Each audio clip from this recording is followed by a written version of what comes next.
예, 안녕하십니까. 예, 소개받은 조종현입니다. 어, 사실 뭐 저보다 더 이쪽에 전문가가 많이 있는데, 제가 이 자리에, 다른 분을 제가 좀 이렇게 말씀드렸는데 그분이 바빠가지고 제가 할 수 없이 오게 됐습니다. 사실 좀 오늘, 날씨가 갑자기 추워져가지고 요즘 마이크 크게 한번 주시면. 마이크, 전부 다 좀 쌀쌀하더라고요. 며칠 됐잖아요. 그래서 멀리서 이제 오셨다고 들었습니다. 아무튼 올해도 그 날씨도 덥고 굉장히 악조건인 그 날씨 쪽에서 그 복숭아 농사를 지으시느라고 고생이 참 많으신 것 같습니다. 지금 이제 복숭아 그 병해충 방제가 오늘에 이제 이걸 제가 소개받았는데 좀 해달라고 주문받았는데, 복숭아든 뭐 사과든 배든 어떤 작물이든 가장 중요한 게 병해충 방제가 아닌가 싶습니다. 물론 다른 여러 가지 관리들이 다 필요하지만 특히 이 병해충 방제가 안 돼 버리면 전부 다 그 상품성이 없기 때문에 굉장히 중요한 것 같습니다. 그래서 우리나라가 사실 1980년도에 그 쌀이 100% 자급률을 기록했던 이유가 농약의 그 힘이었잖아요. 그래서 1970년도에 우리나라 그 쌀 생산량이 200평당 보통 330kg밖에 안 됐지만 현재는 550kg 이상이 육박하고 있는 이유가 농약의 그 힘이라고 볼 수 있습니다. 그래서 이 농약이 뭐 아무리 강조해도 농약의 힘은 대단한 것 같습니다. 일단은 그 농산물의 그 품질 향상과 수량 증대에 반드시 이 농약이 필요합니다. 그리고 또한 요즘 제초제 같은 경우에도 엄청나게 그 제초제가 나왔기 때문에 일손을 엄청나게 그 감소시키고 있습니다. 그래서 제 주위에 그 분들이 텃밭을 이용하거나 이제 그 도시농업이나 이제 시골에 땅을 구입해서 농사를 짓고 계신 분들이 너무너무 농약을 안 치고 하려다가 실패를 보신 분들이 너무 많습니다. 상추 같은 경우는 뭐 가능하지만 다른 작물들은 농약을 안 치면 아예 먹을 수가 없으니까요. 그 정도로 농약이 중요한데, 문제는 2019년부터 이제 PLS 제도를 정부에서 시행했기 때문에 이제 상당히 농약을 사용할 때 주의를 하셔야 합니다. 그래서 이 PLS 제도를 그 시행했던 목적은 그 국내 농산물의 그 안전성 확보를 위해서, 그리고 미등록 농약의 그 오남용을 무분별한 사용을 방지하고, 또 설마 등록된 농약이라도 그 무분별하게 많이 사용되는 것을 억제시키기 위해서 정부에서 그 PLS 제도를 시행하고 있습니다. 그래서 앞으로는 반드시 그 농약의 그 사용 횟수와 그 농도를 반드시 그 지키셔야 됩니다. 예, 식물병의 발생 원리를 보면은 이 식물과 그 병원균, 환경, 이 삼박자가 있어야 반드시 병이 발생됩니다. 이 세 가지 중에서 한 가지라도 그 없으면은 병 발생이 안 되거든요. 환경은 상당히 우리가 바꾸기가 힘들거든요. 그래서 저희가 병 발생을 적게 하기 위해서는 식물을 즉 복숭아를 굉장히 그 튼튼하게 키워야 됩니다. 그래서 복숭아를 튼튼하게 키우기 위해서 그 토양 관리를 잘하고 여러 가지 전정이랄지 또 착과량이랄지 뭐 그런 것들을 잘 해서 식물이 건강하면 병 발생이 줄어들거든요. 그리고 또한 병원균의 밀도를 감소시켜야 됩니다. 감소.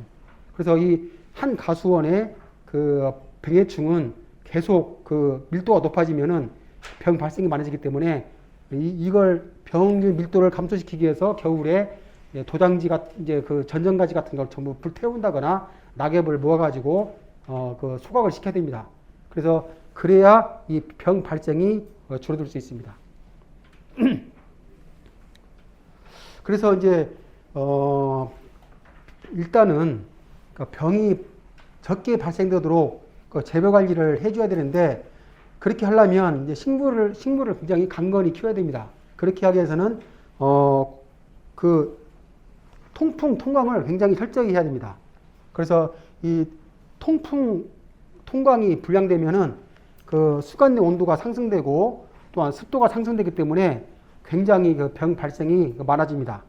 그래서 그 저희가 복숭아 가수원이나 사과 가수원 전부 가보면 농사 잘 짓는 그 가수원하고 그 병 발생이 적은 가수원하고 확연히 구분이 됩니다. 그래서 근데 이제 굉장히 이제 너무나 막 웃자라 가지고 너무나 밀집 간격이 적거나 너무나 가수 도장지가 많아 가지고 너무 수관이 빡빡하면은 굉장히 병 발생이 많이 되고 또한 그로 인해서 상당히 피해를 많이 보게 됩니다. 그리고 또 병 발생은 그 온도 및 잎 줄기의 그 수분 존재 시험과 밀접 관계가 있습니다. 그래서 이제 그래서 이제 통광이 중요하고 그다음에 약재 살포시 약재 도달과도 관련이 깊습니다. 그래서 약을 갖다가 많이 뿌린 것도 중요하지만 한 번 뿌리더라도 그 전부 다 그 잎 전부가 다 다 묻도록 잎 뒤까지 특히 응애 같은 경우는 굉장히 잎 뒤에 많이 붙어 있잖아요. 응애가 속에. 그래서 약재가 그 도달이 안 되면 거기에 응애는 그대로 약을 쳤다 하더라도 응애는 계속 존재하게 됩니다. 그래서 그리고 이제 토양 배수 철저 이건 복숭아는 특히 다른 과수와 달리 굉장히 그 습해를 싫어하기 때문에 과습되면은 굉장히 안 됩니다. 그래서 과습되면은 나무가 약해지고 또한 도장지가 많이 발생되기 때문에 병 발생이 많아집니다. 그리고 또한 그 토양 전염성 병 다발생 우려가 있기 때문에 토양 배수를 철저히 해야 되고 그리고 적절한 시비 관리 이건 전부 다 제가요 그 상관 몇 년 전에 한 4년 전 5년 됐는데 상관 쪽에 가다가 이제 그 복숭아 그때 개화기 조사하면서 갔었는데 우부를 갖다가 거짓말 않고 그 밭에다가 한 뼘 이상을 다 깔았어요. 그래서 그 보고는 그렇게 퇴비를 많이 주면 그 우부는 또 퇴비도 아니잖아요. 그 아주 냄새나는 완전히 발효도 안 되는 것도 안 되는 우분을 그래서 그거 보고는 그렇게 농사 짓는 분들 지금도 많이 있더라고요. 그러면 완전히 나무는 이 장마가 보통 6월달, 7월달에 오는데 이제 완전히 나무가 다 웃자라고 그 병 발생이 엄청 많아지거든요. 이 도양지가 많아지기 때문에. 그래서 시비 관리를 굉장히 적절하게 해야 됩니다. 특히 우리나라 요즘은 많이 개선됐지만 아직도 그 너무나 질소질비료가 많아가지고 그 병해충이 굉장히 많이 그 발생되는 데가 많거든요. 그래서 이제 엽색을 보면 알 수 있거든요. 이제 질소질비료가 많으면 엽색이 너무 진한 그 진한 녹색 되면은 그리고 도양지가 엄청 많이 나오면은 그 과원은 과일이 분명히 맛도 덜하고 그리고 품질도 떨어지고 그리고 병해충이 굉장히 많아집니다. 그래서 그걸 해야 되고 그걸 복숭아는 이제 이 봉지 재배를 이제 주로 하기 때문에 이제 봉지 씌우기 전에 방제를 철저히 해야 됩니다. 그래서 식물 병균의 종류를 이제 크게 보면은 이제 곰팡이가 있고요. 곰팡이, 세균, 바이러스, 바이로이드, 파이토플라즈마 이렇게 5가지가 있거든요. 근데 이제 가장 많이 발생되고 있는 그 병균의 근원은 곰팡이입니다. 곰팡이 중에서 진균과 사상균이 있는데 곰팡이고 세균이 이제 몇 가지 있고요. 바이러스, 바이로드, 파이토플라즈마가 있습니다. 그래서 이제 이 가장 아까 말했지만 병균, 곰팡이가 가장 이제 많은데 병균의 식물체 침입 과정을 보면은 이제 이 포자가 발화가 되면은 이 포자가 날라와서 빗물이나 이제 날아와서 발화가 되면은 기공 상처를 통해서 이 포자가 침입을 하거든요. 그러면 침입을 하면은 이 병반에서 이제 포자가 형성되고 이것들이 이제 이 강우, 빗물 및 바람 위에서 이것이 전파되거든요. 이 과정을 통해서 이제 식물체에 그 병원균이 침입 과정이 되겠습니다. 그래서 병의 이제 발생 3단계 및 그 예방 이제 치료제 살포 시기를 보면은 1단계 보면은 이제 이 비가 막 오잖아요. 그럼 포자가 이 발화관에 부착돼 가지고 이것들이 발화가 돼요. 이 표면에. 그래갖고 이 큐티클층에 이것들이 붙어가지고 이제 발화관을 내거든요. 발화관을. 그리고 이것이 이제 2단계로서는 이것이 균사를 이제 이게 신장시켜가지고 세포의 흡기를 만들거든요. 흡기거든요. 흡기를 만들어가지고 3단계는 이제 세포에서 양분을 흡수해가지고 포자를 만드는데 그래서 이제 그래서 그 포자의 이제 부착 발화와 이 기간에 균사의 침입 그 초창기 여기까지는 예방제를 살포해야 되고 이제 균사가 침입돼 가지고 잠복해서 발병까지는 치료제 살포를 해야 됩니다. 그래서 이제 그리고 또 이제 약을 이제 재배한 다음에 중간에 약을 방제를 한 다음에 또 중간에 비가 오잖아요. 그럼 중간에도 날씨가 막아지면 반드시 방제해야 됩니다. 아니면은 방제를 안 하면 이것들이 또 발병이 되기 때문에 그렇습니다. 그리고 이제 지금 이제 월동기로 이제 곧 돌아서고 있는데 월동기 방제가 중요한 이유는 보통 이 줄기나 거친 껍질, 낙엽 등에 이제 이 월동하고 있는 이 병해충을 제거를 함으로써 아까 병균의 그 밀도를 낮출 수 있습니다. 그래서 생육기에 상당히 병해충의 밀도를 낮추면 그 병균의 그 발생이 적어지기 때문에 초기 밀도를 낮추기 위해서 이 월동 방제가 중요하고 그리고 또한 이 월동 방제는 굉장히 약재가 이파리가 없기 때문에 약이 그 수관 내부까지 깊이 잘 도달하고 또 방제 효과가 높습니다. 그래서 월동 방제가 그래서 중요합니다. 그래서 월동 방제의 그 주요 내용을 보면은 전정할 때 보통 전정을 이제 겨울 뭐 지나서 하잖아요. 전정할 때 이제 전년도에 그 병등가지 우선으로 전정을 하시고 그리고 또한 전년도에 아까 낙엽을 그 제거를 하고 그리고 거친 껍질을 벗겨줘야 됩니다. 그 껍질 안에 뭐 응애랄지 여러 가지 그 애벌레들이 거기서 월동을 하거든요. 그래서 그걸 벗겨줘야 되고 그리고 그걸 벗겨줘야만이 월동 병해충의 밀도를 이제 낮춰서 병 발생을 억제를 시킬 수 있습니다. 그리고 또한 이제 석회 용합제를 살포하면은 월동 병균을 방지가 되고 기교유제도 보통 우리가 2월달에 살포되는데 기교유제도 살포되면 이제 월동 해충 같은 경우 응애가 알 같은 경우랄지 뭐 그런 것들을 그 방지를 할 수 있습니다. 그래서 이제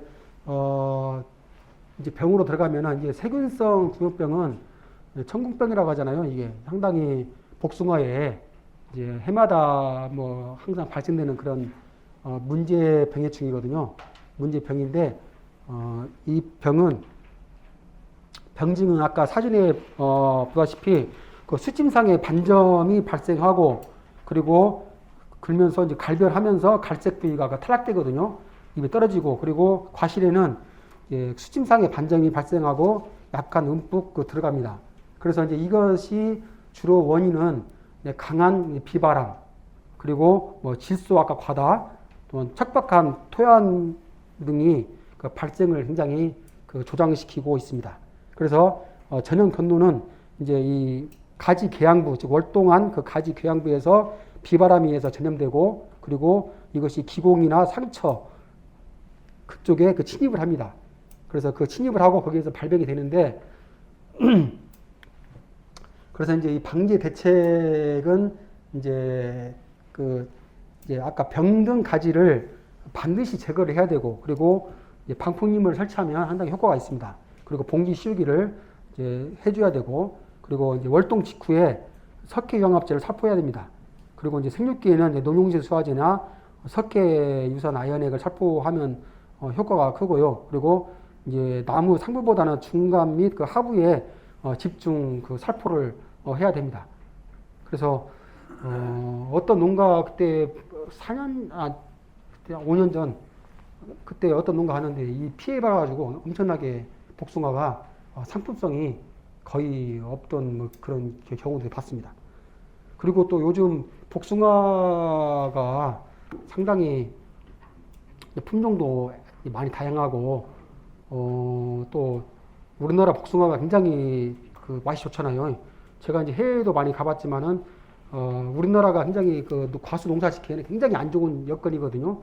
왜냐면 6월부터 7월, 8월까지 굉장히 고온되면서 또 다습하잖아요. 고온 다습한 환경에서 또 복숭아는 또 이 빗물이 비가 많이 오면 과일 상품성이 완전히 떨어지기 때문에 날씨하고 굉장히 밀접한 관계가 깊잖아요. 근데 그래도 우리나라 과일이 굉장히 복숭아가 맛이 좋더라고요. 해외 가면은 뭐 유럽이나 뭐 다른 데 가면은 복숭아 색깔이 굉장히 예쁜데 먹어보면 당도가 안 나와요. 별로 맛도 없고. 근데 우리나라 과일은 굉장히 크면서도 굉장히 그 맛이 좋습니다. 더구나 또 요즘 굉장히 복숭아가 아주 품종들이 복숭아는 다른 사과나 배나 사과 같은 경우는 바로 가장 많이 재배되고 있는 게 후지 부사가 가장 많이 재배되고 있고, 그다음에 홍로 그 빼고는 나머지 이제 몇 가지 품종이 있지만 거의 홍로하고 그 후지하고 후지하고 그 홍로 가장 주를 이루고 있고, 배는 신고 가장 많이 착용하고 가장 차지하고 있고, 포도는 캔베럴리, 물론 요즘 샤인마스켓이 굉장히 많이 이제 늘어나고 있습니다만 캔베럴리, 그동안 캔베럴리나 거봉이 있었고 요즘 최근에 이제 샤인마스켓이 많이 증대되고 있지만, 복숭아는 품종이 너무나 많이 그 육종이 잘 되기 때문에 퍼져 있습니다. 그래서 일본에서 제 아는 분은 복숭아를 이제 해마다 복숭아 묘목을 보기 위해서 일본을 가거든요. 그래서 복숭아는 품종도 굉장히 많고 일본 품종도 많지만 또 우리나라에서 개발된 품종도 많습니다. 그래서 복숭아가 좀 특이점이 뭐냐면 상당히 그 변이가 잘 돼요.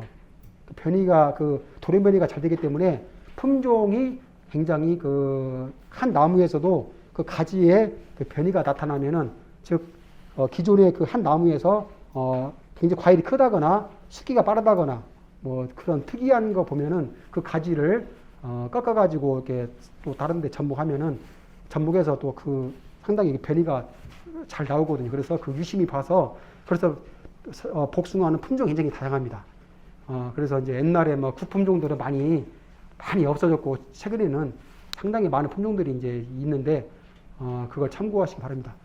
그리고 복숭아 세균수 공유병 약제 방제 체계를 보면은 이제 이 발화 직전하고 개화 직전, 그럼 낙화 직전에는 66시 그 석계 보르도액이나 그 동제를 사용하면 되고, 이때 잎 전개에는 약해가 되기 때문에 주의를 해야 됩니다. 그리고 신초 신장기, 즉 5월 중순에서 하순까지는 농용신 수화제, 그리고 과실 비대기 6월에서 7월에는 66시 아연 석회액, 그리고 낙엽 직후에는 48시 석계 보르도액을 살포를 해주면 좋습니다.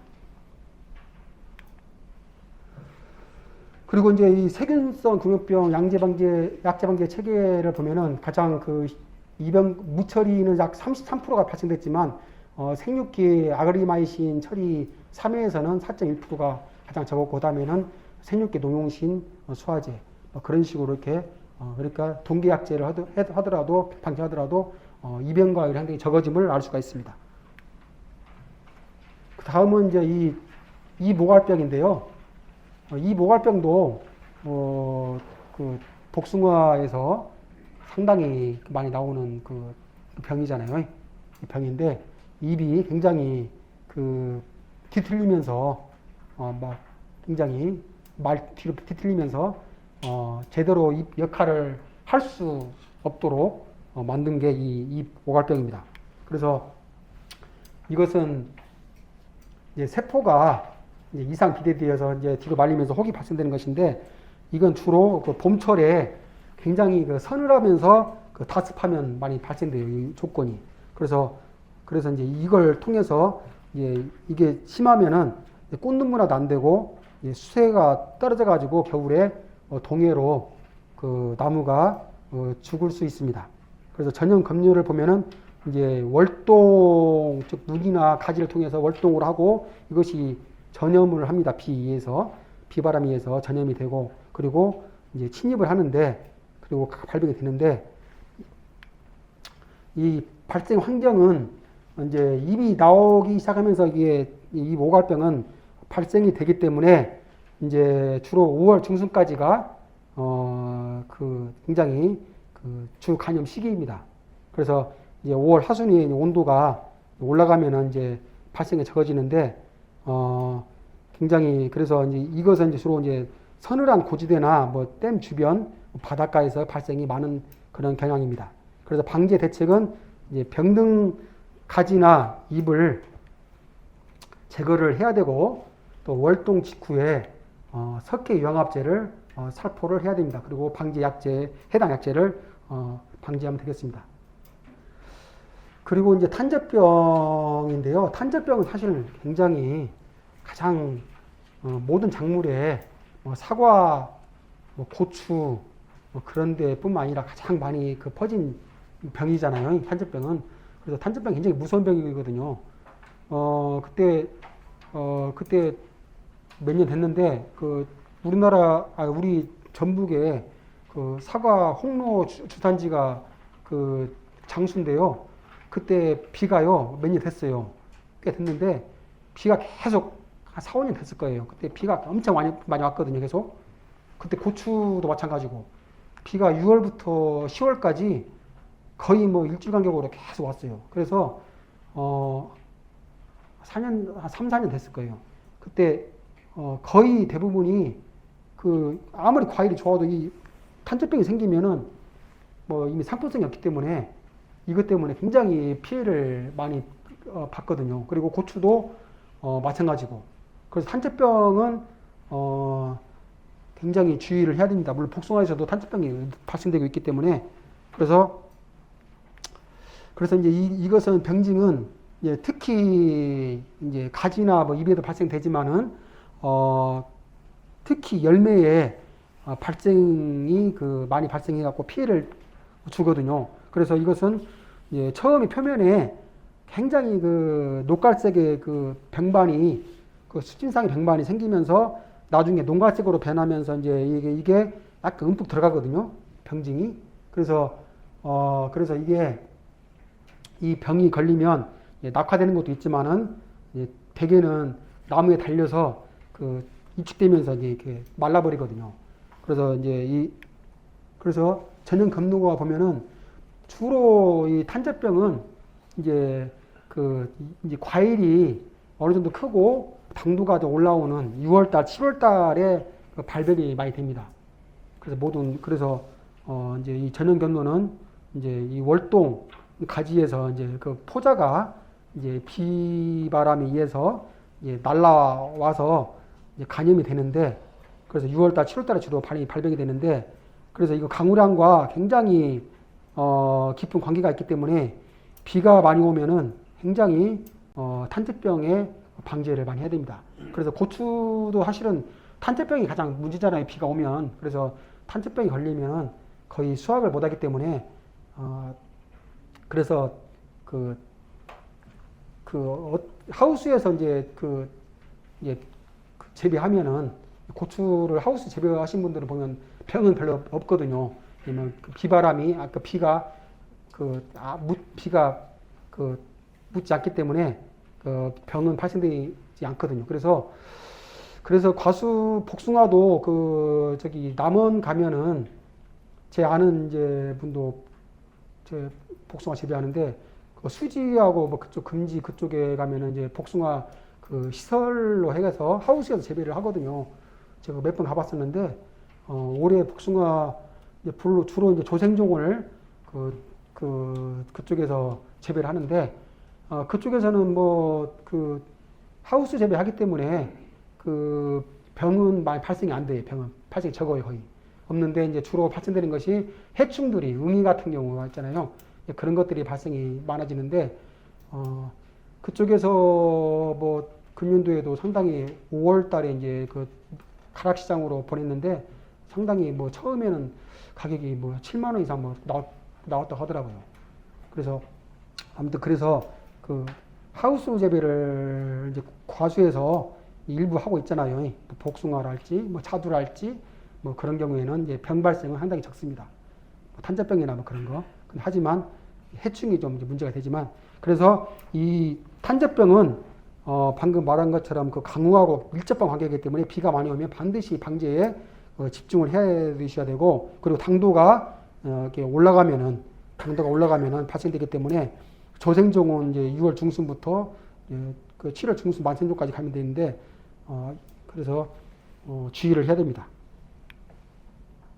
그래서 탄저병은 이제 이 탄저병도 그 병에 걸린 포자가 거기에 그 묻어 있기 때문에 병에 걸린 부위는 반드시 제거를 하고 그리고 이것도 그 배수하고 굉장히 밀접한 관계가 있거든요. 배수하고 질소지 비료를 적당히 사용해야 됩니다. 그래서 그리고 뭐 탄저병약은 많이 있기 때문에 해당 약제를 살포를 해줘야 됩니다. 그리고 이제 복숭아 이제 이 잿비무늬병이 있는데요. 복숭아 잿비무늬병은 상당히 또 많이 발생되고 있잖아요. 그래서 이것도 잿비무늬병도 다발생 원인은 이제 개화기에 그 강우가 많이 내리고 이제 수확기가 다습한 경우에 굉장히 많이 발생되게 돼서 그 상품성을 떨어뜨리는데 그래서 최근에 이제 봄철 이상 고온과 이제 많은 비로 인해서 이 병균 포자들이 상당히 그 날아가는 비산량이 증가하고 있습니다. 그래서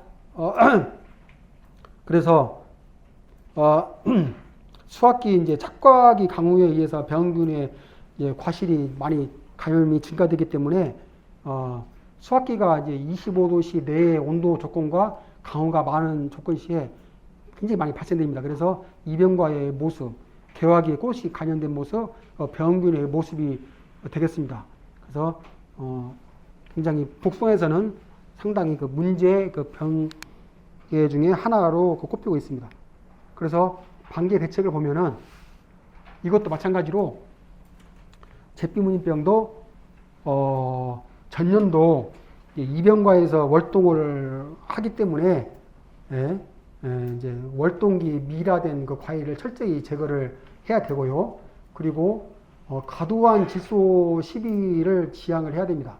그래서 이것도 모두 뭐 과수는 특히 이 질소질 비료하고 상당히 문제가 많기 때문에 질소질 비료가 많아지면 나무가 웃자라고 조향제 많아지기 때문에 반드시 무성하게 자라지 않도록 해야 되고 그리고 약제 방제는 봄철에 비가 많을 때가 있잖아요.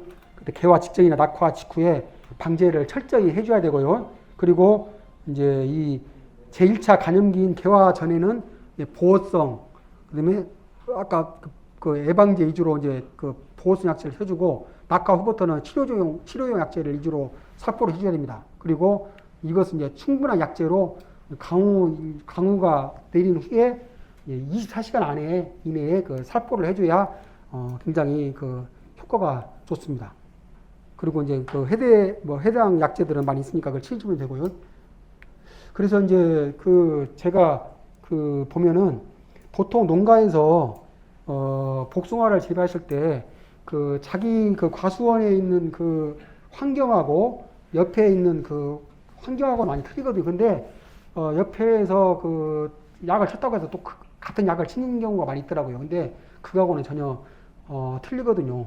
그래서 약을 칠 때 반드시 예차를 통해서, 근데 물론 병은 이제 예방 위주로 치야 되고 이제 그 해충은 이제 반드시 예차를 통해서 치료를 해야 되는데 자기 과수원에 해당되는 그 밀도가 다 틀리기 때문에 이웃집 옆에 있는 과수원하고 자기 과수원하고는 환경이 틀리기 때문에 약제 방제를 할 때 그런 걸 참고해서 잘 해야 됩니다.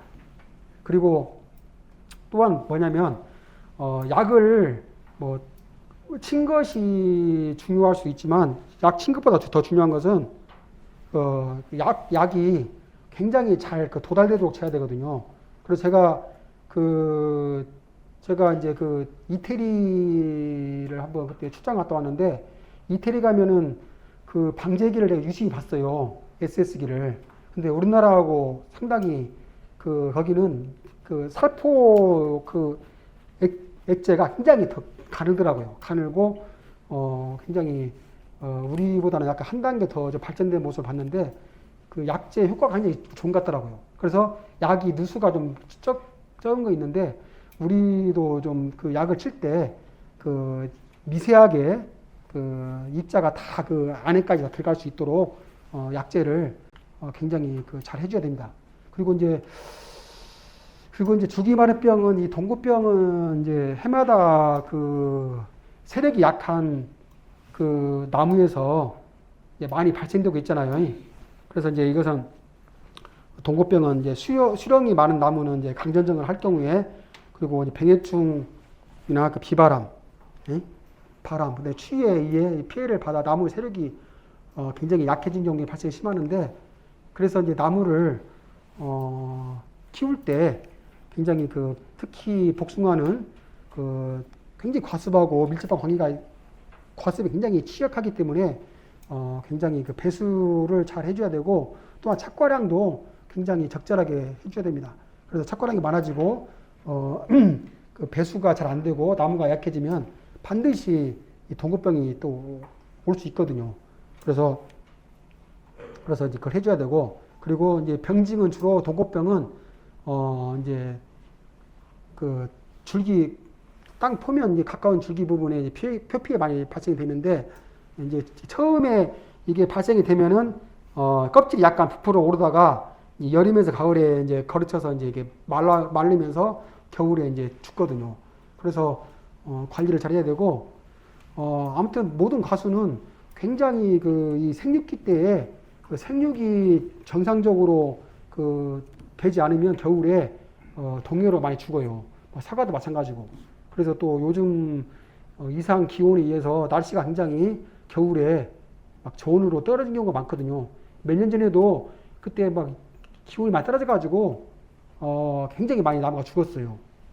대나무도 대나무도 막 동해 걸려가지고 이파리가 다 죽은 경우가 있었거든요. 한 3, 4년 전에 됐을 거예요. 근데 이제 이 대나무 같은 경우는 뿌리가 있기 때문에 또 새순이 나와서 자라지만 이 복숭아나 그런 과수는 한번 죽어버리면 굉장히 피해가 막심하기 때문에 관리를 잘 해줘야 됩니다. 그리고 이제 이 오래된 나무에서 이제 피해 부위에서 2차적으로 버섯 같은 것이 이제 생기기도 하고 이건 굉장히 버섯이 나온다는 것은 굉장히 생육이 떨어진다는 징조거든요.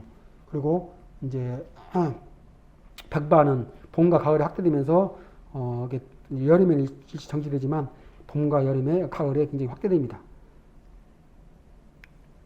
그래서 이 동고병, 줄기말해병을 방지하기 위해서는 재배적 방제와 약제 방제가 있는데 그 재배적 방제를 하기 위해서는 수세가 약한 나무에 많이 발생되기 때문에 수세 관리에 주의를 해야 되고 그리고 강전정을 피하고 또 추운 지역에서는 동해를 받지 않도록 주의해야 됩니다. 우리나라 여기가 임실일 같은 경우가 좀 의외로 겨울에 동해가 많이 발생되거든요.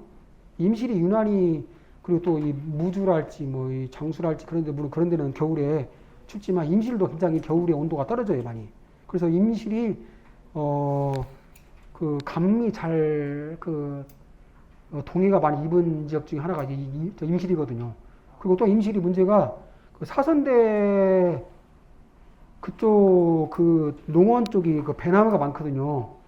그쪽 산을 이렇게 해가지고 이제 산이 그쪽에 아무튼 배가 많은데 꼭 그쪽에가 배가 4월 달에 이제 좋은 피해가 이제 복숭아보다는 배가 좋은 피해를 많이 받는데 서리 피해하고 그쪽에 유난히 한 3년에 한 1회 정도는 그 피해를 받아요. 배가.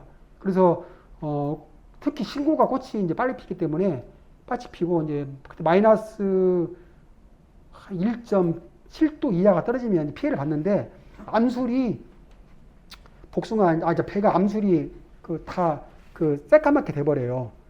그래서 이제 그 피해, 저희가 이제 꽃 피기 전에 다 피해를 조사를 나가보면은 다 까보는데 그쪽이 유난히 심해요. 그쪽이. 장수나 그런데 배가 별로 없지만 뭐 다른 지역, 해발이 높은 뭐 그런 지역에는 진안이나 배 많지 않죠. 그런 데는 아예 꽃이 늦게 피기 때문에 피해가 다를 게 없는데 그쪽 임실 농원 사선대 그쪽 농원 마을 그쪽에 꽃이 빨리 피면서 갑자기 서리하고 저온이 오면서 피해를 주거든요. 그래서 심한 경우는 뭐 거의 90% 이상의 피해를 받아가지고 배가 나중에 뭐 전부 다 배가 꽃이 이제 1번가부터 6번가까지 피는데 5번가, 6번가에 수정이 돼가지고 전혀 품질이 안 좋은 그런 과일이 생산되는 경우가 많습니다. 그래서 임실 같은 경우가 유독히 그런 경우가 있는데 동해도 마찬가지예요. 임실이 의외로 동해 발생이 많습니다. 그래서 여기 복숭아가 임실이 많이 늘었는데 임실 그쪽도 주의를 해야 됩니다. 그리고 이제 이 세배적 방제는 아까 같이 추운 이제 주의를 해야 되고요. 그리고 이제 휴면기미 수확 후에 석기영화제 살포하면 효과적이거든요. 그래서 이제 이때 얇제 살포할 때 약이 나무 가지에 충분히 묻도록 살포해주고, 그리고 발병이 확인되면 병만 부위를 제거하고 석기용합제 원액을 뿌리거나 또 토시페스트 있잖아요. 전정한 다음에 발라주는 거, 토시페스트를 도포해주면 효과가 좋습니다. 그리고 이제 수지병, 복숭아에서 뭐 사과나 배나 뭐 거기에서는 발생되지 않지만 핵가루에서 발생되고 있는 이 매실이랄지 그다음에 핵가루, 뭐 자두, 살구, 복숭아에서 이 수지병이 나오는데, 수지병은 이제 가지나 주간에서 엿처럼 진한 엿처럼 질백이 나무 진이 나오는 증상이거든요, 이게.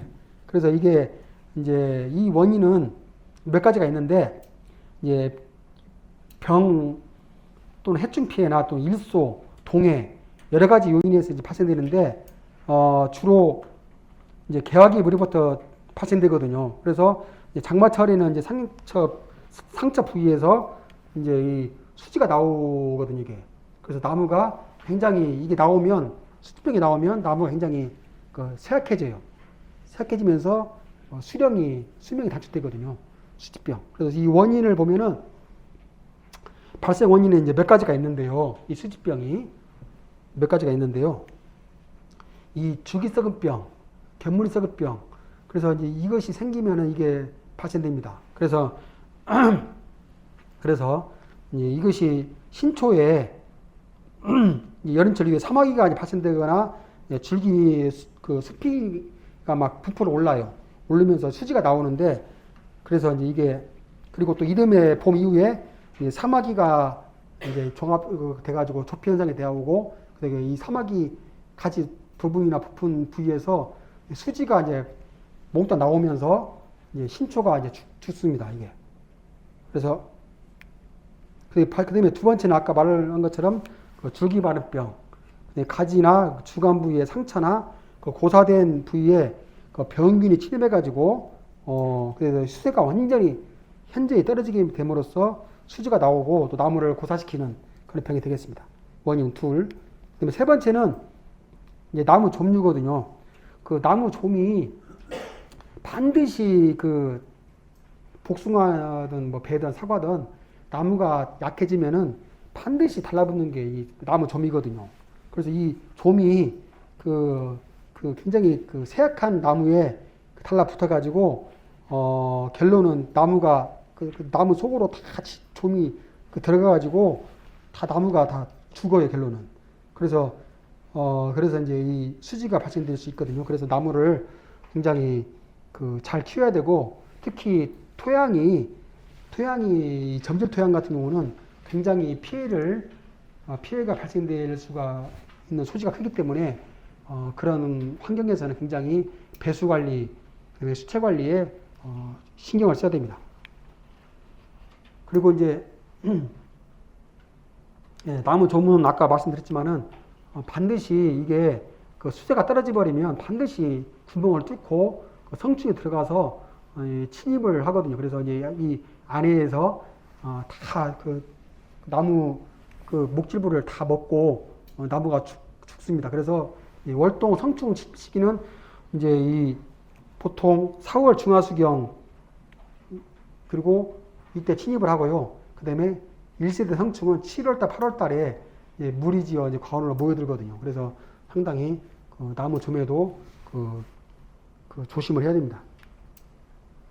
그리고 이제 뭐 약재들은 뭐 이제 있기 때문에 거기에 살빼 해줘야 되는데 좀이 이미 와버리면 상당히 나무가 회복이 힘들기 때문에 사실은 좀 방제하기에는 좀 힘들 수가 있습니다.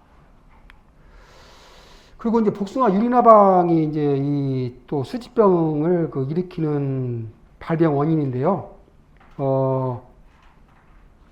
이제 아래에서 부화한 유충이 이제 나무 껍질로 이제 들어가가지고 수지가 나오는데 이때 반드시 복숭아 유리나방은 그 배설물과 함께 이제 수지가 나오거든요. 그래서 나무가 이제 상당히 껍질이 이제 거칠어지면서 수세가 떨어지는데 보통 복숭아 유리나방은 1년에 이제 1회 발생하는데 보통 보면은 발생 기간이 한 5월에서 9월까지 계속 발생됩니다. 그래서 복숭아 유리나방 또 상당히 복숭아에 큰 피해를 주기 때문에 잘 방지를 해야 됩니다. 그리고 이제 문우병 이건 이제 토양에 이제 발생되는 그런 병인데 이렇게 크게 심하지는 않지만 또 발생된 가에서는 이렇게 하얀 뿌리를 캐보면은 하얀 이런 밀가루 뿌린 것처럼 하얀 조직들이 보입니다. 이게 문우병입니다. 그래서 이것은 모든 과수에서 발생되거든요. 그래서 이것도 이제 참고적으로 혹시 뿌리에 나무가 이렇게 시리즈를 다 죽는다거나 했을 경우에 뿌리 캐보면 이게 발생되면은 이게 반드시 문우병이거든요. 이것은 반드시 제거를 해야 됩니다. 그래서 이 방제는 여기 보다시피 이렇게 하면 되고요. 그 다음에 수도 관리를 이것도 잘해줘야 되고, 그 다음에 이제 특히 이제 신규, 그 다음에 이제 과수원을 새로 할 때 반드시 전에 뿌리 같은 걸 다 제거를 해줘야 돼요. 과수원을 다시 재직할 때 기존에 있는 나무를 혹시 조성할 때는 반드시 다 제거를 해줘야 되고, 그리고 이제 이 역병은 그리고 이제 특히 저는 그래요. 과수원을 처음에 조성할 때 가장 공을 들여야 돼요. 사실은 보통 인삼 같은 경우에 이제 6년을 보통 재배하잖아요. 짧게는 4년, 길게는 6년 재배하는데 인삼 같은 경우에 애정지 관리를 보통 2년 내지 1년 하거든요. 최소한 1년, 2년 하거든요. 굉장히 애정지 관리를 잘한 이유가 그게 바로 인삼 재배의 성패는 바로 이 애정지 관리라고 볼 수 있거든요. 마찬가지로 과수도 한번 재식하면 최하 7, 8년에서 20년 이상 재배되기 때문에 굉장히 애정지 관리를 잘해야 됩니다. 그래서 배수랄지 토양이랄지 그런 걸 전부 다 근데 그런 걸 별로 신경 안 쓴 경우가 많아요. 그래서 그래서 반드시 안거배수도 해줘야 되고, 또 이 배수 시설도 해줘야 되고, 그리고 그런 토양의 환경을 토성이랄지, 토양의 환경, pH랄지, 여러 가지 EC랄지, 여러 가지 토양 조성을 굉장히 잘 해줘야 됩니다. 그래서 농사를 잘 지으신 분들 보면은 굉장히 애정지 관리를 잘해요. 그래서 거기다가 여러 가지 초생재배 해가지고 토양을 완전히 만든 다음에 재배하거든요. 그래서 복숭아도 마찬가지로 혹시라도 이제 다른 쪽에 복숭아를 새로 심으려고 할 때는 가장 신경을 써야 할 것이 바로 이 애정지 관리입니다. 그래서 그걸 신경 쓰시고, 그리고 요즘 또 농업기술센터에서 다 토양을 무료로 다 그 성분을 그 분석을 해주기 때문에 그 해주시면 좋습니다. 그리고 역병은 이제 뭐 이거 역병은 뭐 예전에 이제 많이 발생됐지만 현재는 뭐 발생이 많지는 않지만 그래도 그 발생이 되고 있습니다. 그래서 이것도 배수 불량과원에서 많이 발생되기 때문에 참고하기 바랍니다. 그래서 이것도 뭐 이것도 배수 관리 철저히 해가지고 한 번씩 해주면 됩니다. 바이러스는 이건 이제 몇 가지가 있는데요. PNRSV 바이러스 이파리가 약간 그 좁아지면서 이렇게 좁아지는 거, 구멍이 뚫리면서. 근데 이건 뭐 바이러스 방제가 좀 안 되기 때문에 그다음에 SCLSV 바이러스 이런 것이 있다는 것만 크게 PBV 과일이 약한 이렇게 막 색깔이 얼룩덜룩한 것이 이건 방제가 안 됩니다. 아까는 이제 병을 위주로 이제 그 제가 주로 말씀드렸는데 이제는 이제 해충 방제를 그 이제 말씀드리겠습니다. 사실 병하고 해충하고는 복숭아에서 그 방제 그 기본 방향이 틀리거든요. 병은 이미 병은 한번 와버리면 치료가 잘 안 되고 상품성이 떨어지기 때문에 병은 반드시 그 예방 위주로 방제를 해야 되고요. 그리고 이 해충은 반드시 예찰을 통해서 방제를 해야 됩니다. 즉 옆에 있는 농가가 진딧물약을 했다고 해서 아니면 복숭아 순다박을 했다고 해서 자기가 그 약을 치면 안 되거든요. 왜냐면 밀도가 다 틀리고 해충은 반드시 그 예찰을 해야 되기 때문에 그래서 반드시 그걸 예찰 않고 그냥 방제하면 그 약값만 날리거든요. 그래서 발생 예찰을 반드시 그 해야 됩니다. 그래서 일주일에 한 번 정도는 최소한 해충의 그 발생 여부를 확인을 해야 됩니다. 그래서 이제 페로몬 트랩이나 이런 걸 활용할 수도 있고 그러는데 그래서 약재 살포를 할 때는 이제 심식충 위주로 약재 방지를 해야 되고 그다음에 천정하게 저독적인 약재를 이제 우선적으로 해야 됩니다. 그리고 이 응애류가 상당히 이 복숭아에도 많이 발생되기 때문에 응애류는 반드시 초기 방제에 그 중점을 둬야 됩니다. 그리고 이제 저독성 약재를 사용해야 되고 그리고 요즘 초생재배를 이제 하면은 천적들이 이제 살 수 있거든요. 그래서 초생재배를 이제 활용하시면 좋겠습니다. 그래서 이제 응애가 사실은 그 응애가 상당히 그 여름에 한 방제를 못 해버리면 밀도가 높아지면 엽록소를 다 응애가 다 흡수하거든요. 그래서 응애류가 잘 눈에도 안 보이는데 응애가 발생되는 그 복숭아 가원은 복숭아든 뭐 사과든 그 가보면 다 알 수 있어요. 멀리 보면은 이파리가 굉장히 녹색을 띄어야 되는데 그 약간 그 갈색 비슷하게 약간 흐릿되면은 완전히 그 응애피입니다. 응애가 굉장히 무서운 병이거든요. 그래서 응애 같은 경우가 약도 비싼데 그것도 좀 주의해서 방지를 해야 됩니다. 그리고 이제 이 노린재가 이제 이가 요즘 상당히 그 극성을 부리고 있는데 노린재 같은 경우는 한번 그 노린재가 피해를 주면은 그 상품성이 없거든요. 그래서 사과에서도 노린재 피해가 사과, 배, 복숭아에도 극성을 부리고 있는데 그 사과에 이제 흡집을 하면은 이것이 흡집한 부분이 온폭 들어가 버려요. 그래가지고 전혀 상품성이 없거든요.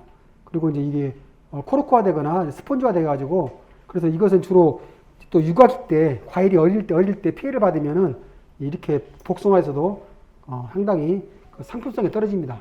그래서 노린재 종류가 상당히 노린 종류가 상당히 많거든요. 많이 있는데 그 중에서 피해를 많이 주고 있는 누린제는 갈색 날개 누린제, 그 다음에 썼던 나무 누린제, 그 다음에 톱다리 개미의 누린제, 이 세 가지가 가장 피해를 많이 주고 있습니다. 그래서 이 톱다리 개미의 누린제는 또 콩에도 상당히 피해를 많이 줘요. 콩이 한번 야가 찍어버리면 콩이 입질 않거든요. 그래서 굉장히 많이 날아다닐 거예요, 여름에. 그래서 이게 또 사과나 배나 이 복숭아에도 상당히 피해를 많이 주기 때문에 특히 야가 가장 많아요. 이 톱다리 개미 허리 노린재가 이게 가장 많아요, 피해를. 그 다음에 이제 가책나게 노린재, 썼던 나무 노린재. 그래서 이것들은 주로 이제 주로 이제 8월 중하순에서 9월 중순 이때 착색기 과수로 침입되는데 1년에 약 3회 정도 발생되고 있습니다. 그래서 이제 이 방지 대책을 보면은 이제 울타리 주변에 있는 그 나무에서 피해가 많이 나타날 수 있거든요. 그래서 울타리 주변의 나무를 집중적으로 약재를 살포해야 되고, 그리고 가원 주변 울타리 너머까지 약재를 살포해야 효과적이고요. 그리고 이건 접촉독으로 작용하기 때문에 이게 계속 살포를 해야 돼. 그래서 상당히 좀 방제에 좀 어려움이 있습니다. 그래서 요즘은 이제 그 트랩이 이제 많이 있거든요. 뭐 톱다리, 개미도 이제 트랩도 있고, 트랩들이 만들어져 가지고 트랩으로 많이 이제 농가들이 방제를 하고 있습니다.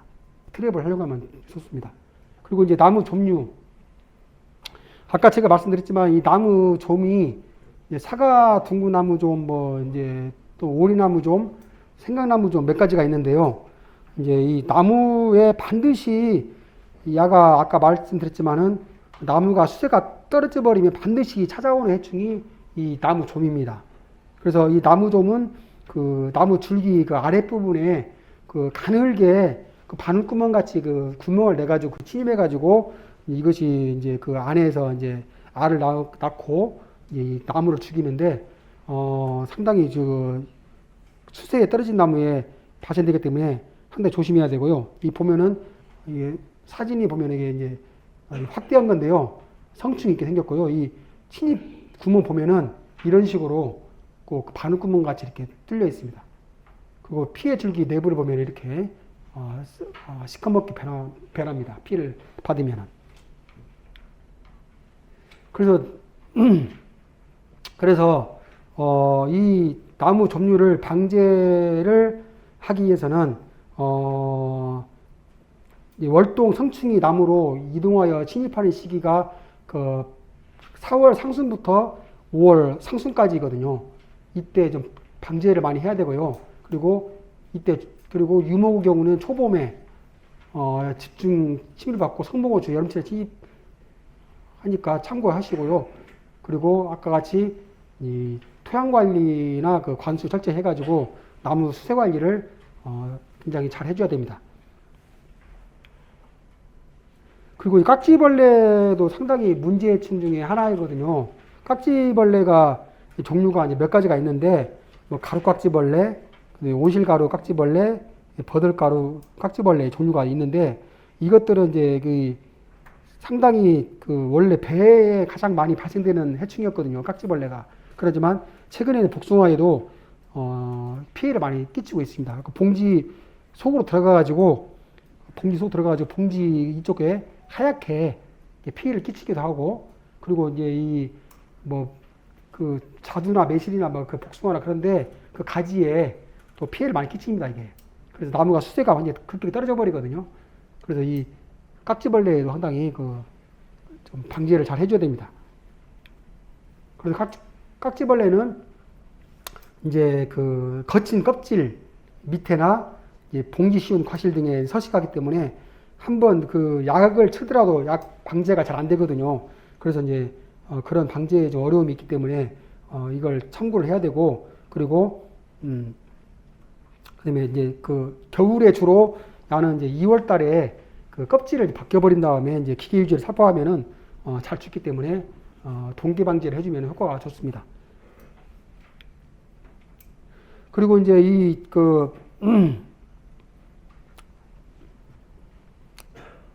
그 알에서 이제 부화하는 어린 야충 발생 적기 방지가 있는데 평년에는 월동알 부화가 5월 상순, 2세대는 7월 상순, 3세대 약충은 8월 중하순에 이때 되기 때문에 이때 약재를 방지해주면 적기 방지가 되고요. 그리고 이제 약을 충분히 나무에 묻을 수 있도록 살포를 해줘야 됩니다. 그리고 박쥐나방도 이 포도에서 이제 많이 이제 피해를 끼치는 게 박쥐나방인데요. 이 복숭아에서도 조금 발생이 되고 있습니다. 그래서 이제 이 방지 대책은 이제 상당히 이건 좀 많이 발생되지 않기 때문에 포살하여서 주는 것이 가장 좋고요. 그리고 이제 이것은 현재 뭐 고시된 약제는 없습니다. 그리고 이제 굴라방도 사실 굴라방도 복숭아에서도 이제 일부 생기는데요. 이 사과에서도 굴라방이 한번 생기면 굉장히 꼭 뱀이 꼭 이렇게 지나간 것처럼 막 이렇게 생기거든요. 굴라방이. 그래서 이것도 참고를 해주시기 바라고. 굴라방은 유충이 이제 그 여비옥 속에 들어가가지고 이제 꼭 뱀이 다린 것 같이 먹고 다니거든요. 그래서 그런 증상이 나타나는데 그래서 이것이 가해를 받으면은 이제 구멍이 나거든요. 구멍이 나고 이제 또 입에 떨어지기도 하거든요. 그래서 이제 참고를 해주기 바랍니다. 굴라방. 방제 대책은 유충이 이제 입속으로 침입한 후에 이제 방제 그때는 효과 떨어지니까 반드시 4월에서 5월경에 발생 초기에 약제를 살펴주고 그다음에 7월 이후에 또 그때 한번 또 발생이 심하기 때문에 그때 혹시 예찰을 해가지고 발생이 많은 경우에는 그때 그 발생을 전문 약제를 살펴주면 됩니다. 그리고 유리나방 아까 제가 이제 말씀드렸지만 유리나방이 복숭아에서 굉장히 많이 발생이 되고 있거든요. 그래서 이 유리나방이 성충은 이렇게 크지만 이 육충들이 상당히 피해를 많이 끼쳐요. 그래서 똥을 이제 배설시키거든요. 나무 줄기에 침입해가지고 거기다 똥을 싸고 거기서 똥을 싸면서 배설물들을 가에 대면서 여기서 이제 수지가 나오면서 이제 피해를 끼치는데 그래서 이제 이 피해 증상을 보면은 유충이 이제 수간부 두피 밑을 가해가지고 이제 이 껍질과 목줄부 사이를 막 다리거든요. 다리면서 피해를 끼치거든요. 그래서 이게 젓갈색의 배설물과 함께 이제 수액이 흘러나와가지고 쉽게 보이는데 그래서 이제 어린 유충이 가해할 때에는 이제 똥이 배출됩니다. 보면 알 수 있습니다. 그래서 이걸 방지하기 위해서는 이제 이 월동 유충이 활동할 시기가 3월 중하순 이때 굵은 가지와 주지를 중심으로 이제 침투성 약제를 살포를 해주고요. 3월 중하순 중에. 그리고 이제 이 생육기에는 이제 수확이 끝나는 8월 이후에 이제 이때 살펴주면 좋고. 그리고 또 한 가지가 이제 벌레 똥이 나오는 곳을 이제 보면 나무 보면 다 알 수 있거든요. 거기에다가 철사 같은 걸나 칼로 유충을 이제 잡아서 죽이는 방법이 가장 효과적이고요. 그게 사실은. 그래서 그걸 찔러가지고 이제 죽여서 그래서 그렇게 방제를 해주면 되겠습니다. 그리고 이제 복숭아 순나방 복숭아에서 가장 피해를 많이 끼친 해충이 있다면 복숭아 순나방일 겁니다. 복숭아 순나방, 심신나방. 얘들은 굉장히 봉지를 복숭아 순나방은 봉지를 뚫어버려요. 뚫고 들어가서 피해를 끼치거든요. 그리고 복숭아 순나방하고 이제 심신나방하고 이제 피해를 많이 끼치는데 순나방은 보통 4월 중순부터 하순부터 발생이 되거든요. 제가 트랩을 설치를 하면은 그때 4월 하순부터 많이 잡히거든요. 근데 이게 복숭아 순나방이 가장 문제가 뭐냐면 이 복숭아 새순 있잖아요. 순을 갖다가 거기에 이제 이 순나방 이유가 순이 끊어져 버려요. 복숭아 순이 다 꺾여 있으면 다 죽으면 순나방 피해예요. 이게. 그래서 근데 이게 열매에도 피해를 많이 끼치는데 특히 사과나 뭐 배나 거기에도 굉장히 문제충 중에 하나가 이 순나방입니다. 그래서 순나방은 아까 같이 이제 1세대가 4월 하순에서 5월 중순, 2세대가 6월 하순에서 7월 상순, 3세대가 7월 중순부터 8월 상순, 4세대가 8월 하순, 9월. 그러니까 문제가 뭐냐면 4월 하순부터 9월 중순까지 계속 생겨요, 이게. 순나방이. 그래서 이게 저희가 이제 보면은 순나방 성충 보면은 잡아보면 페로몬 트랩 해갖고 잡아보면은 이렇게 생겼어요. 성충이거든 이게. 유충들이 이것들이 신초가 이렇게 피해가 되고 죽고 꺾어도 죽고 이 유충들이 그 과일 속에 들어가가지고 피해를 많이 입히거든요. 그래서 세대가 보통 한 세대가 22일부터 29일이거든요. 굉장히 세대가 짧기 때문에 피해를 많이 줍니다. 그리고 산란도 한 마리가 보통 100개 정도 산란을 하거든요. 그래서 이제 주의를 해야 됩니다. 그래서 이제 시기별 생태 특징을 보면은 1세대 성충이 4월 하순에서 5월 상순, 그다음에 2세대가 6월 상순에서 중순, 3세대가 7월 중순에서 8월 상순, 4세대가 8월 하순에서 9월 중순에 이렇게 그래서 복숭아, 매실, 벚나무, 신초를 가일합니다. 그래서 피해 과실을 보면은 이런 식으로 아주 그 똥을 배출하거든요. 이게 과실 내에서 유충, 가감의 흔적. 그래서 복숭아, 순나방하고 심신나방하고 차이가 뭐냐면 복숭아, 순나방은 반드시 들어가서 똥을 배출해요. 그 과일로 들어간 그 부위에서 똥이 밖으로 나와 있으면 복숭아, 순나방이고 복숭아, 심신나방은 이제 그 똥은 배출 않고 그 안에서 그 과일 내부에서 전부 다 그 과일에 그 피해를 줍니다. 그 차이가 이제 그래서 과일이 이게 똥이 배출되어 있으면 이것은 반드시 복숭아, 순나방입니다. 그래서 이제 복숭아, 순나방을 방지하기 위해서는 밀도를 낮추는 게 굉장히 중요한데 월동기 방제가 그래서 이 거친 껍질을 벗기고 그 약재를 살포해주면 효과가 크고 그리고 그 가원에 이제 복숭아 수확한다면 과일 그 봉지들이 다 달려 있잖아요. 사실 봉지를 그 제거를 해줘야 돼요. 그 봉지에 그 애벌레들이 그 알들이 거기에 다 서식하거든요. 그래서 그런 것도 좀 방지해줘야 되고 그리고 생육 초기는 아까 같이 이제 4월 하순부터 6월 상순까지는 1세대, 2세대가 발생되기 때문에 이때는 이제 진딧물과 같이 이제 동시에 방제를 해주면 효과가 크고 그다음에 생육 중기에는 7월 중순부터 8월 상순까지는 3세대는 7일에서 10일 간격으로 계속 그 방제를 해줘야 됩니다. 그리고 생육 후기에도 마찬가지로 8월 하순부터 9월 중순 이때에도 약 일주일 간격으로 해서 계속 약을 살포를 해줘야 되고 뭐 약재들은 뭐 많이 있습니다. 그래서 해줘야 되고요. 그리고 아까 제가 말씀드렸지만 복숭아 심식나방은 이제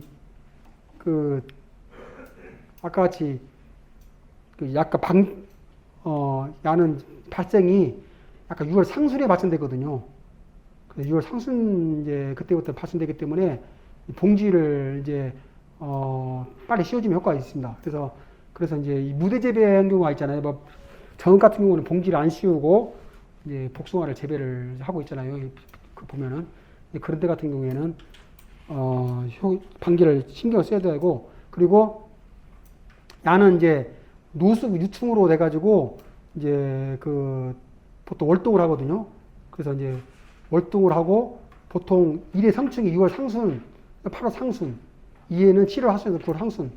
그래서 이렇게 발생되기 때문에 야는 이제 저희가 페로몬 트랩으로 잡으면은 아까 복숭아, 순나방하고 틀려요. 약간 하얗게 약간 그 점이 있고요. 이 반점이 있으면서 약간 회색으로 되어 있는 게 성충입니다. 그리고 야는 유충이 내 과일 내부에서 피해를 지금 주고 있고 피해를 받은 이 과일인데 이렇게 되어 있습니다.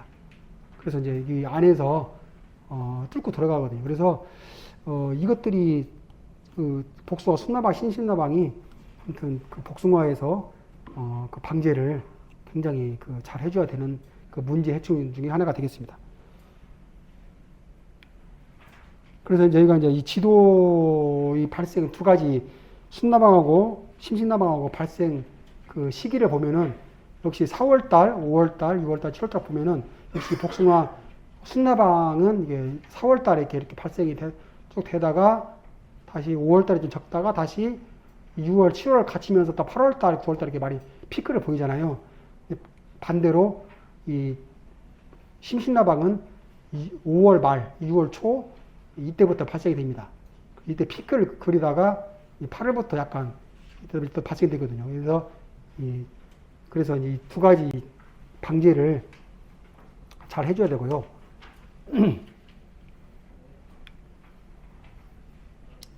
그리고 이제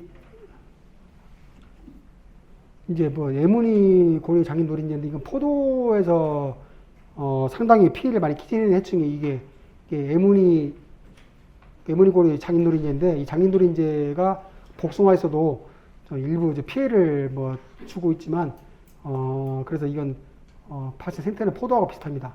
그래서 이것은 처음에는 이제 알로 이제 그 복숭아 눈 속에서 월동하고 이제 이렇게 부화되면서 어린 잎을 흡집하거든요. 이거 어린 잎을 흡집하면서 꽃송이를 흡집하는데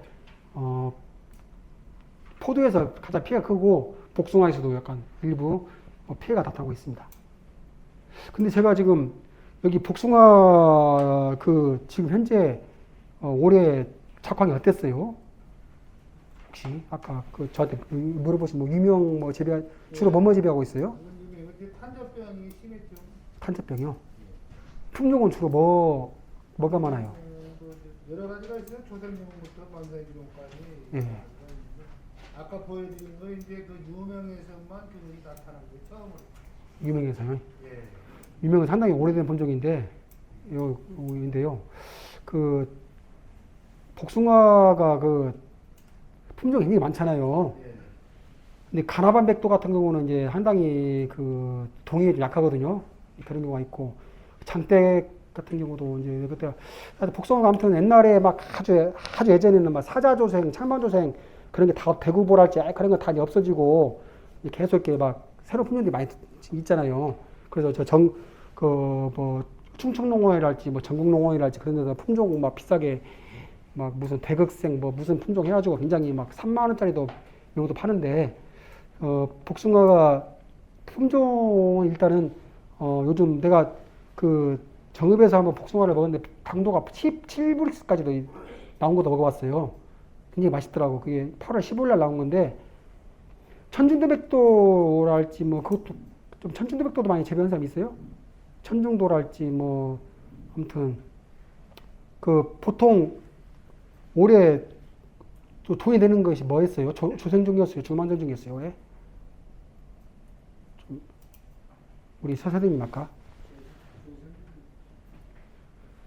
그래서 복숭아는 이제 제가 보면은 그 상당히 복숭아가 날씨하고 굉장히 복숭아는 뭐 이 비가 와버리면 이미 굉장히 그 상품성이 없기 때문에 날씨하고 굉장히 밀접한 관계가 있기 때문에 날씨가 이제 하나님이 농사를 진다고 해도 이제 과언이 아닌데 그래서 제가 그때 8월 그 당도가 가장 높은 게 뭐예요? 혹시 재배하고 있는 것 중에서? 하도 많으니까 뭐 어떤 게 높다고. 품종이 하도 많아가지고. 제가 그때 그 품종이 뭐냐면 그 갑자기 생각이 안 나네요. 8월 15일쯤 나오는데 갑자기 홍 뭔데? 생각이. 그래서 복숭아는 워낙 품종이 많기 때문에 이제 뭐 아무튼 백도, 황도 계열도 있고 여러 가지 있는데 아무튼 저게 잘 날씨하고 잘 맞아야 되기 때문에 그게 좀 그런 것 같아요. 그래서 그리고 아까 같이 이제 동해에 좀 약한 품종들은 그런 뭐 가나반백도랄지 뭐 그런 품종들이 일부 있거든요. 그런 품종들은 이제 동해 발생이 많기 때문에 그런 거 주의를 해야 되고 그리고 혹시 복숭아 지금 여기 임실도 많이 오셨죠? 임실. 전주 임실. 저는 이제 참고적으로 복숭아가 그 장수 지역에서 이제 그 제가 한번 가봤는데 거기 상당히 품질이 좋더라고요. 아무래도 그 복숭아가 그동안에 이제 전주와 임실, 남원 이제 이쪽이 주로 우리나라 여기 전북에서 많았었는데 해발이 높은 지역에서 가면은 상당히 그 당도도 높아지고 주야간의 온도가 있기 때문에 좀 약간 습기도 약간 늦어지면서 그 효과가 있더라고요. 그래서 그 예를 들어서 포도도 그러잖아요. 포도 캠베럴 같은 경우도 그 이 전주나 이런 데 다 김제가 많잖아요. 다 수확이 끝난 다음에 남원이랄지 뭐 아영이랄지 그런데 늦게 나오거든요. 습기가 약간 늦거든요. 네, 그럴 때 품질이 상당히 좋거든요. 그래서 그것도 복숭아도 주로 이제 이 페나지가 많은데 해발이 약간 높은 그런 지역에 가도 상당히 고품질의 그 복숭아를 좀 재배하지 않을까 생각이 들었습니다. 그리고 복숭아가 이제 좋은 점이 뭐냐면 사실 다른 과일들은 뭐 사과나 배는 한번 이렇게 사오면은 저장이 이제 오래되기 때문에 냉장고에 이제 이게 안 먹고 오래되는데 복숭아는 바로 안 먹으면 썩잖아요. 그래서 소비가 굉장히 그 좀 빠른 것이 있고, 그리고 복숭아가 또 굉장히 좋은 게 뭐냐면 몸에 굉장히 좋잖아요. 복숭아는 뭐 아무리 먹어도 탈이 안 날 정도로 좋은 과일이고, 저도 많은 과일이 있는데 복숭아를 제일 좋아하거든요. 복숭아가 굉장히 이제 사람마다 이제 뭐 딱딱한 복숭아 좋아하는 사람도 있고, 약간 물이 많은 복숭아 좋아하는 사람도 있는데, 이제 그 복숭아를 아무튼 그 농사만 잘 지면, 지금은 특히 과수는 그런 것 같아요. 다른 작물하고 틀려가지고 과수는 돈 벌려면은 상위 10% 안에 들어야 돈을 벌 수 있는 것 같아요. 그래서 아무리 그 가격이 비싸고 맛이 좋고 상품성이 있으면 가격이 비싸더라도 다 사 먹거든요. 근데 이제 그게 안 돼 버리면, 그게 안 되면 이제 돈이 안 되기 때문에, 그래서 제가 아까 말했지만 남원에서 이제 그 복숭아 하우스 재배 하신 분들 보면은 그렇게 비싸더라도 서울에서 다 팔린대요. 비싸더라도 5월 달에 이제 수확 되는데, 우리는 뭐 복숭아 하나에 아주 돈 많은 가는데 하나에 치면은 그래도 다 사 먹는가 봐요. 혹시 여기 복숭아 하우스 재배 하신 분 있어요? 하우스는 없죠? 하우스 재배니. 그래서 저는 이제 하우스 재배 하신 분들 보면은 참 기름 떼가지고 재배를 하는데, 그것보다는 이제 저는 그때 좀 말렸어요. 한 사람은 제가. 왜냐면 하우스가 너무 낮고, 복숭아 재배 여건이 안 되기 때문에 노지로 하라고 했는데 계속 하우스 하더라고요. 근데 이제 하우스가 낮다 보니까, 아무래도 여름에 날씨 더워지니까 이제 위에 착과가 안 되는데, 복숭아는 일단은 좀 조생종이 일단은 좀 이렇게 조생종이 품질 좋고 과일만 좋으면 돈이 되고, 그 다음에 이제 그걸 막 한참 나올 때 7월달 8월달에는 막 하기 때문에 날씨하고 관계가 깊고, 그래서 저는 이제 그 농사를 짓는 다음에 그때 그 생각을 했어요. 복숭아를 조생종을 좀 심어가지고 7월 중순 이전에 다 수확을 해버리는 그런 품종을 심으면 괜찮겠다. 그 생각을 한 적이 있었거든요. 뭐 농사 짓는다면은 빨리 끝내고, 그래서 빨리 나오는 품종들을 재배해가지고. 그래서 혹시 조생종은 가장 뭘 많이 심었어요? 혹시 뭘 심어요? 조생종? 예. 그래서 이제 아까 이 에무니 고리 장미노린재 같은 거 보면은 이게 포도에서 아까 같이 제가 이제 피해를 많이 끼치는데, 포도와 같은 그 방제와 같이 방제 대책은 해주면 됩니다. 그래서 이것도 이제 개화 15일, 20일 전에 꽃송이를 많이 개화하기 때문에 이전에 방제를 해주면 좋고, 그리고 가원 주변에 벚나무랄지, 그 다음에 살구나무, 매화나무 이런 기주 식물들이 있는 경우에 그 개화 전후에 성충이 이제 날아와서 피해를 끼치기 때문에 그 천적의 밀도가 높은 경우에는 이제 약제 방제 없이도 밀도 방제가 가능하지만 그렇지 않은 경우는 방제를 해줘야 됩니다. 근데 복숭아 혹진드물, 복숭아 혹진드물도 상당히 원래 복숭아 진드물이 조팝나무 진딧물 같은 경우는 크게 문제를 안 주거든요. 그 조팝나무 진딧물은 뭐냐면 그 새순에 막 진딧물이 많이 달리게 있는데 잎이 그때 정상인 경우가 있어요. 그건 큰 피해를 안 줘요. 근데 복숭아 혹진딧물은 뭐냐면 이게 복숭아 신초를 말아버리거든요, 이게. 그래서 이 복숭아 그 뒤틀린 부위를 까보면은 복숭아 그 혹진딧물들이 굉장히 그 안에 많이 있는 걸 볼 수 있거든요. 그래서 그 피해 신초를 보면은 이렇게 생기고, 그리고 날개가 없는 성충도 있고, 날개가 있는 성충이 있거든요. 그래서 그래서 이게 이제 상당히 문제를 주는데, 주로 5월 상순경에 이제 그 이동을 하기 때문에 복숭아 혹진딧물은 또 문제가 뭐냐면 약을 치더라도 약이 들어가들 안 해요. 이게 복숭아 잎이 이미 그 뒤틀려 있기 때문에, 안에 있기 때문에. 그래서 나는 방제 월동 후에 2월 달에 그 기계 유제를 좀 살포해주면은 해갖고 월동알을 방지하면은 효과가 좋고요. 그리고 이제 5월 상순 정도에 이 진딧물 약을 살포를 해주면은 효과가 좋습니다. 그때 5월 상순 정도에. 그다음에 이제 이 복숭아 이제 이거 잎혹 진딧물 이것도 이제 잎이 완전히 그 기형화돼 가지고 부풀러 올라 있거든요. 혹 속에 이제 진딧물들이 이렇게 있는 것을 볼 수가 있거든요. 그래서 이것도 이제 그 가지에 이제 눈 기부에서 이제 알로 월동하거든요. 월동하고 4월 중하순경에 이제 부화해가지고 가위를 하는데 이게 이제 상당히 이것도 아까 같이 월동 후에 기계 유제를 살포해가지고 그 알들을 방제를 해주면 효과가 좋습니다. 그리고 이것도 복숭아 혹진딧물과 같이 동시에 방제를 하면 효과가 있고요. 그다음에 이제 복숭아 가루진딧물.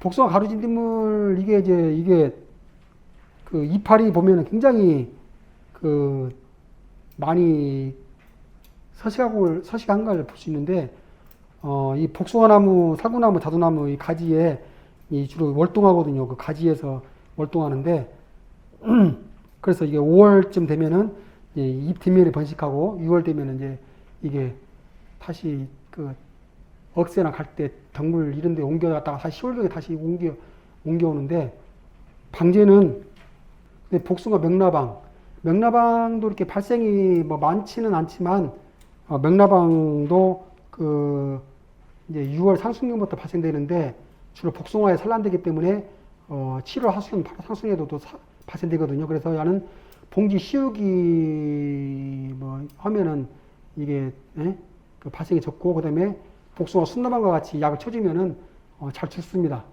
그래서 이제 참고하기 바라고요. 명나방. 그다음에 이제 응애, 아까 제가 응애를 많이 이야기했는데 응애가 종류가 많이 있어요.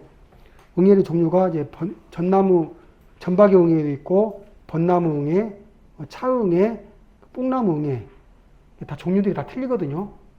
그래서 이제 가장 많은 게 전박이 응애가 가장 많아요. 전박이 응애. 전박이 응애는 이게 응애는 원래 곤충이 아니거든요. 그 곤충이 아니고 나는 그 6개 그 발이 6개예요. 그 발이. 그래서 곤충이 아닌데 상당히 피해를 전박응애는 육안은 잘 안 보여요.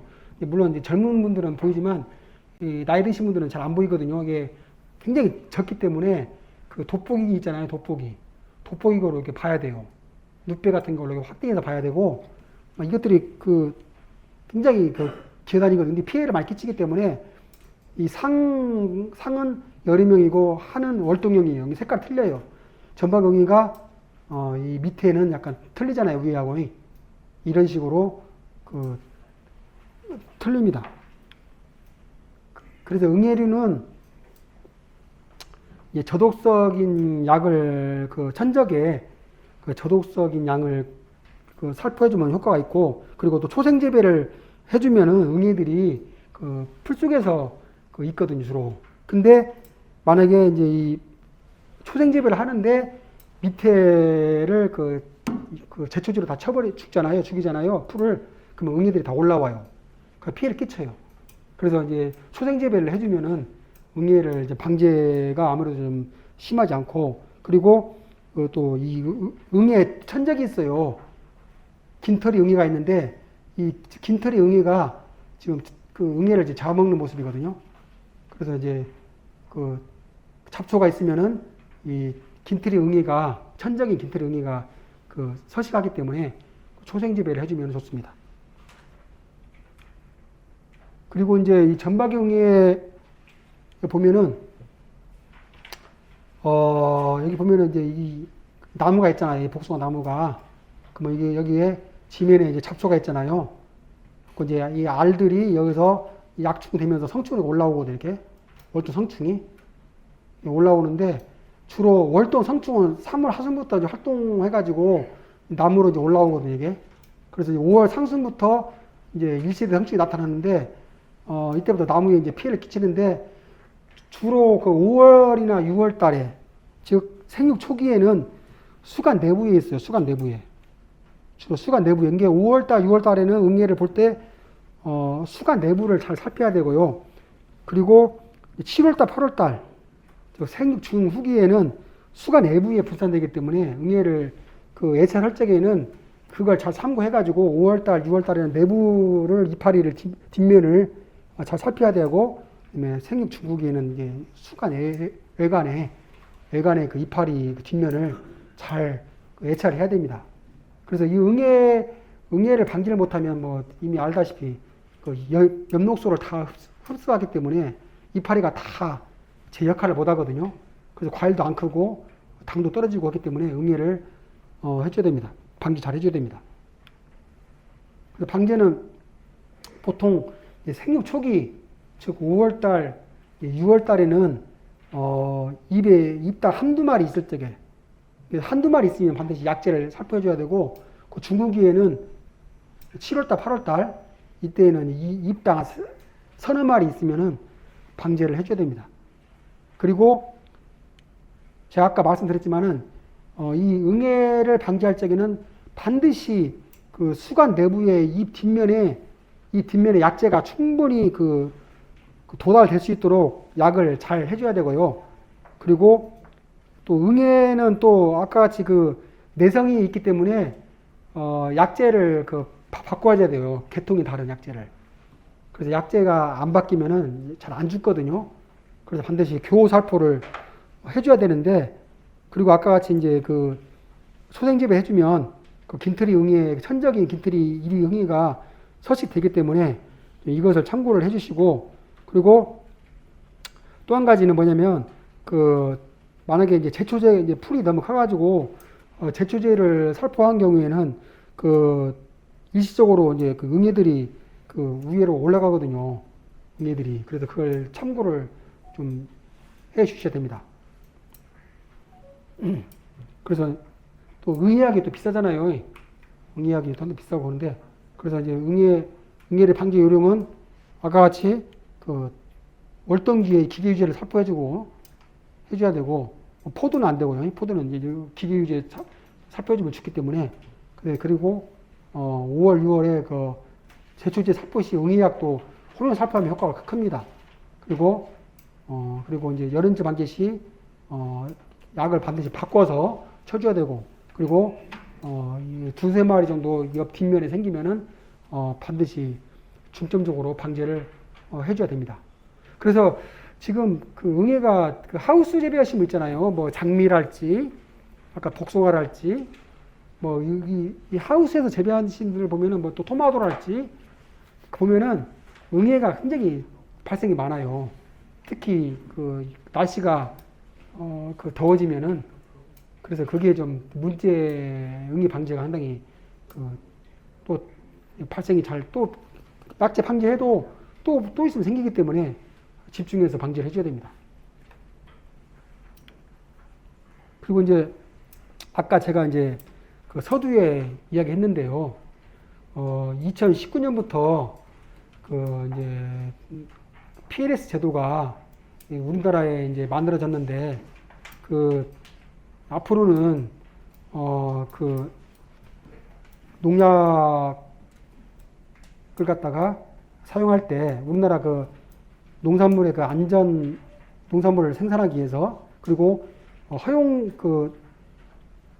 또 등록된 약재라도 과용하게 그 무분별하게 많이 방기되는 것을 이제 예방하기 위해서 이게 방기됐는데 반드시 이 PLS 제도가 지금 정착되기 때문에 그 복숭아에 등록되지 않는 약재는 살포해주면 안 되고요. 반드시 등록된 약재를 그 방제 횟수와 사용 농도를 반드시 그 지켜서 그 방제를 해야 됩니다. 그래서 이제 그 병은 그 색깔이 핑크색이잖아요. 그 뚜껑이나 그 봉다리가 핑크색이고 해충은 이제 초록색이고 그다음에 이제 그 전착제는 이제 하얀색인데 아무튼 그걸 반드시 해야 되고 그래서 반드시 정확한 병해충명을 알고 농약을 사용해야 됩니다. 정확한. 대충 옆집에서 응애약 치니까 나 응애약 치면 안 되고 반드시 예찰해서 약을 해야 되고 그리고 농약 포기의 용기에 그 부착된 상표 있잖아요. 이걸 반드시 정독해서 그 내용을 준수해야 되고 그리고 그리고 같은 살균제 같은 계통은 가급적 혼용을 회피하고 반드시 약재를 살포할 때 혼용이 되는지 안 되는지를 그 혼용 가급표가 있거든요. 그걸 참고를 해서 약재를 혼합해서 사용을 해야 됩니다.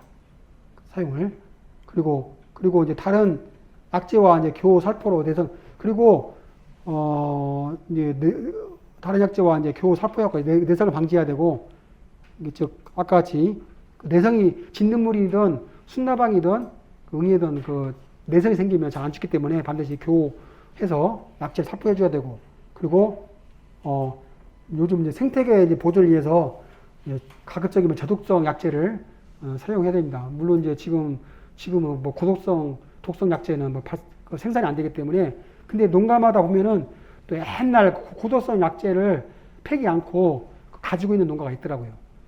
그런 것들은 이제 다 폐기해야 되고요. 그리고 주위 환경에 피해를 주지 않도록 이제 해야 되고요. 그리고 또 농약을 사용할 때는 반드시 마스크하고 장갑하고 농약 그 방제복을 반드시 입고 그 약재를 살포해야 됩니다. 특히 그 날씨가 덥고 또 너무 과로하고 하면은 잘못하면 또 피해를 그 어지럼증이 생기거나 피해를 받을 수 있기 때문에 반드시 이걸 지켜서 약재를 살포를 해주기 바랍니다. 그래서 이제 이제 마지막으로 복숭아 이제 재배 시기별 방제 병해충을 보면은 이제 기본 병해충의 방제는 월동기 방제는 깍지벌레나 응애류가 알 위주로 이제 하고 개화점 방제는 이제 이 모갈병, 세균성 구면병, 흑성병, 진딧물류 등. 그다음에 개화후 방제는 세균성 구면병, 탄저병, 오갈병, 심신나방, 순나방, 명나방, 유리나방, 복숭아, 홍, 진딧물, 굴나방, 깍지벌레류 주로 이제 그다음에 생육기 방제 7, 8월달 이것도 천공병, 흑성병, 탄저병, 제피무늬병, 심신나방, 유리나방, 순나방, 명나방, 전방위나방 이 위주로 방제됩니다. 그래서 오늘 교육 아무튼 장시간 고생 많으셨습니다. 고맙습니다.